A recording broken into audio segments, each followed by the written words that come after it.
Praise the Lord. Greetings to all my dear brothers and sisters. Last video, we saw a beautiful reminder that Paul is giving to us so that we may live a risen life. In these two verses, you see two things. First is a reminder, second is a responsibility. In last video, we saw Paul is reminding these believers the blessed gospel truth. What is that? The truth of regeneration, in which God raised us up when we were incapable to respond to God. God raised us up with Christ Jesus.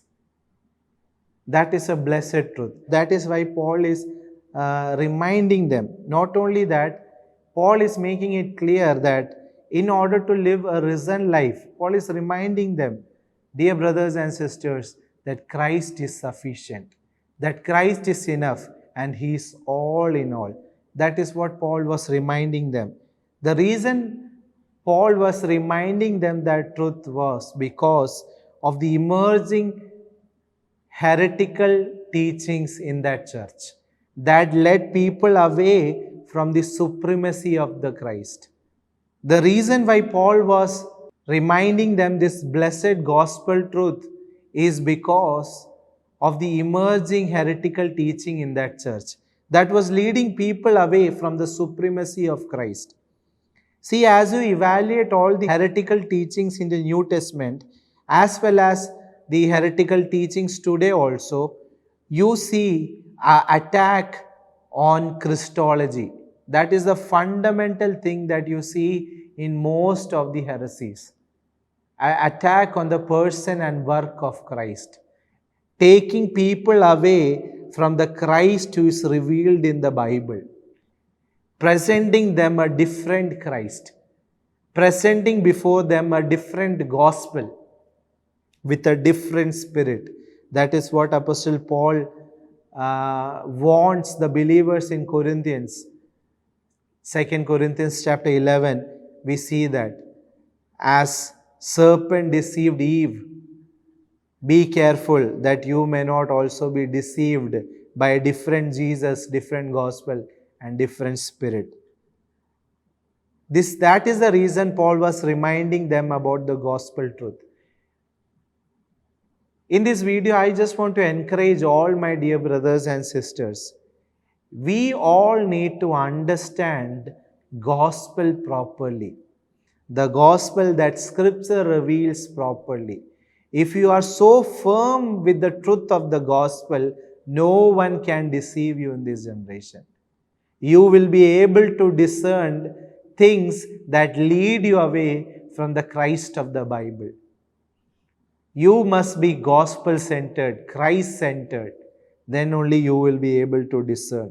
This is the reason Paul was reminding them gospel truth. Not only here, but in other epistles also. Whenever Paul tackled a circumstance, a crisis, he always came back to the truth of the gospel. The fundamental basic truth of the gospel. That is what he reminded people in the time of crisis. He was so firm and thorough with the truth of the gospel. Let us also be. That's why in prison also he could praise God and his heart was lifted up with joy and gladness unto God. Why? Because his heart was saturated by gospel truth. That's why he is reminding these people also. Let our hearts be saturated with gospel truth. Let us always worship God because of this good news, because of what Christ has done for us. Let our whole life be centered upon that truth. So the last video we saw how Paul is reminding in order to motivate these believers to live a risen life. In this message, I want to share the second aspect in this verse, that is the responsibility. So in Christian life, there is encouragement, motivation, but at the same time, there is a responsibility, effort you have to make. Yes, Christ is sufficient. Christ is supreme. He is all in all. That doesn't mean that you have to be passive. There is a serious responsibility that you have to accommodate in your life in order to live a risen life. What is that responsibility? It says in verse 1 and 2, set your hearts on things above, where Christ is seated at the right hand of God. Set your minds on things above, not on earthly things. What a great, important responsibility for us to live a risen life. This is a very important responsibility. So hearts and minds are involved in spirituality. So spirituality begins from our heart and mind. So remember, I told you last time, legalists are the people who externally make adjustment without any internal transformation. The true biblical spirituality is not like that. True biblical spirituality begins from the inside and it flows outside. It is the transformation of our hearts and minds.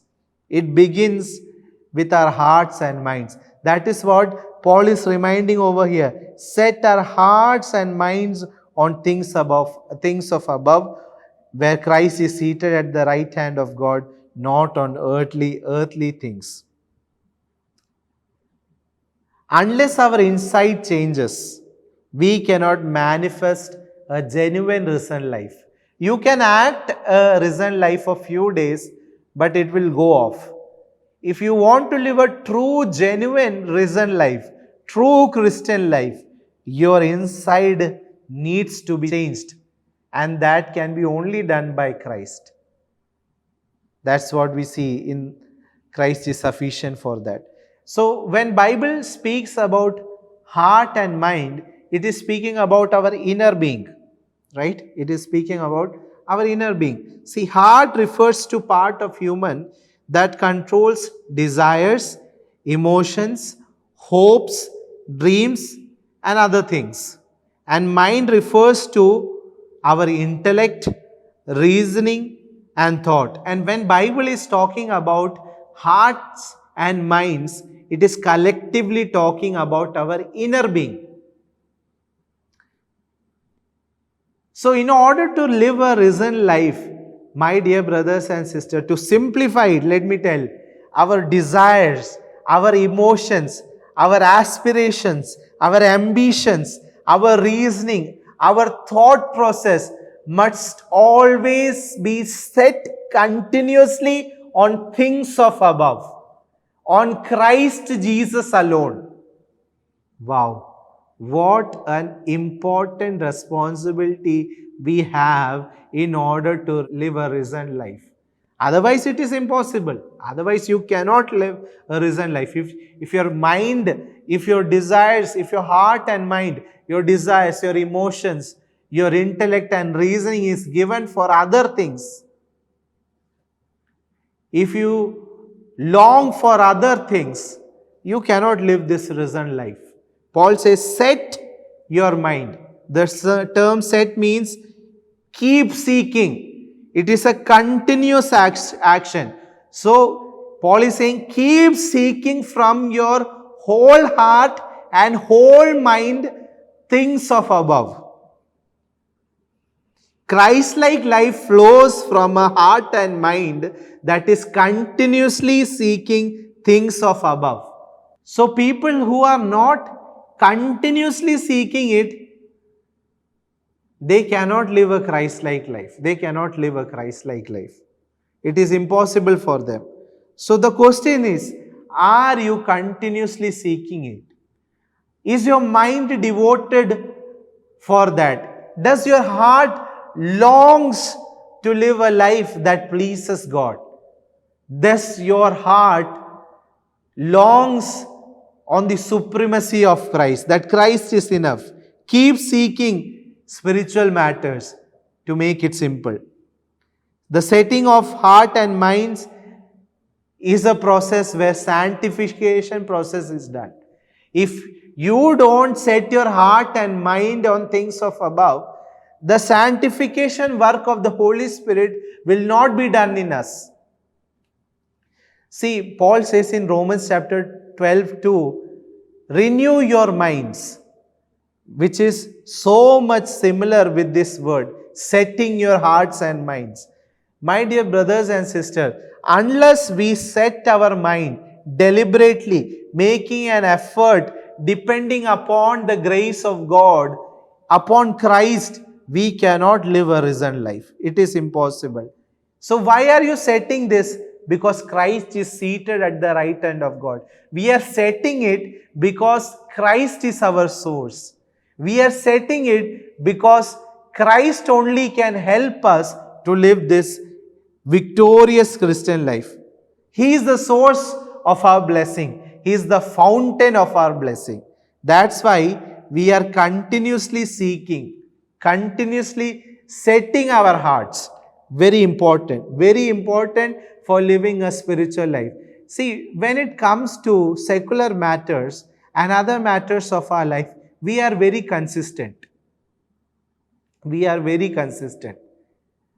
With other things of our life, we are consistent in pursuing those things. But when it comes to spirituality, our graph goes like up and down. We are not consistent. Bible tells us to be consistent in our seeking. Keep seeking. That is said in continuous form. Keep seeking. How can be seeking done? See, I told you that Christ is sufficient. Christ is enough. So Paul is saying that set your hearts and minds on things of above, on the person of Christ, on the work of Christ, on the supremacy of Christ. So Paul is telling us to fix our whole inner being upon Christ, where Christ is seated. Let me read to you the Message translation. It will simplify this verse. Look up and be alert to what is going on around Christ. That's where the action is. See things from his perspective. Wow. So much simplified, right? So what is Paul saying over here? Look up. Be alert in what is going. Be alert in what God is doing. In what Christ is doing upon this earth. Be alert with regard to that matter. Be alert with what Christ is doing in your life, in your church, in this society, in this generation. Fix your heart and mind on Christ, on the person of Christ. When your heart and mind is always connected with Christ, when your heart and mind is always connected with the heart and mind of Jesus, what will happen, you know? You will start seeing things from the perspective of Jesus. You will be able to discern things on this earth, in this generation. You will be able to know what God wants you to do in this generation. It will be clear to you in your heart and mind.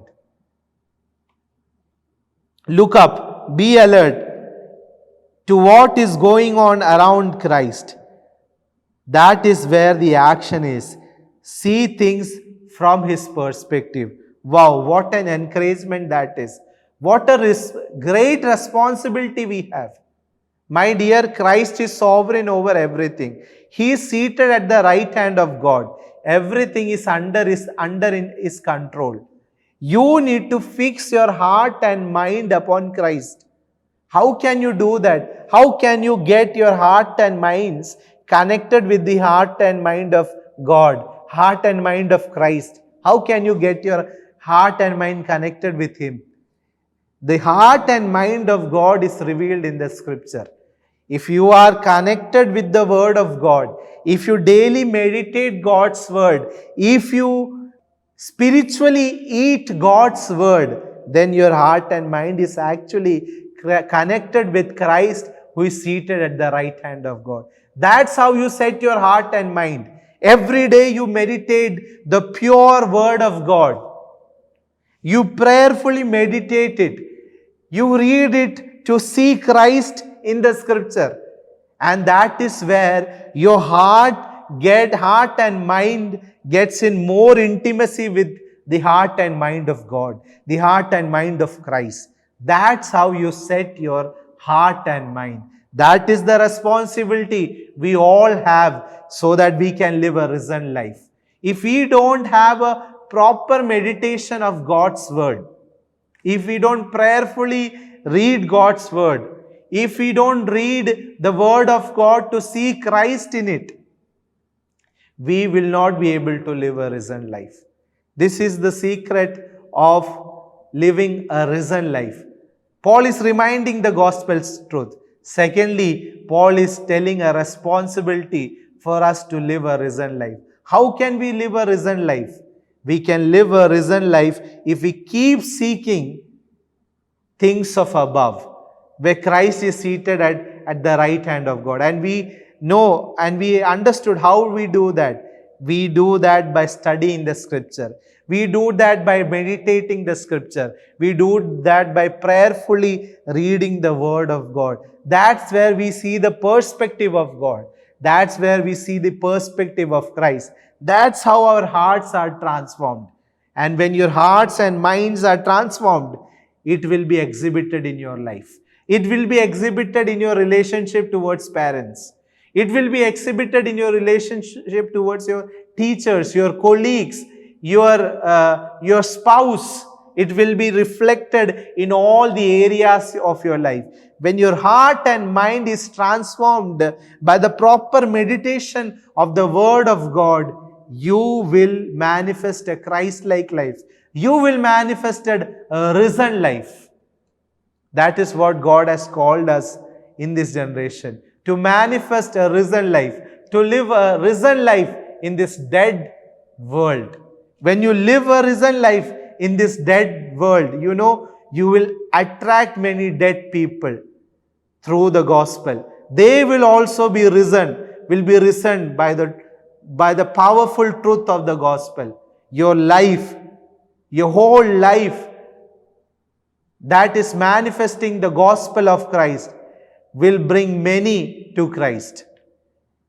So may God bless us with this word of God, a reminder, a responsibility.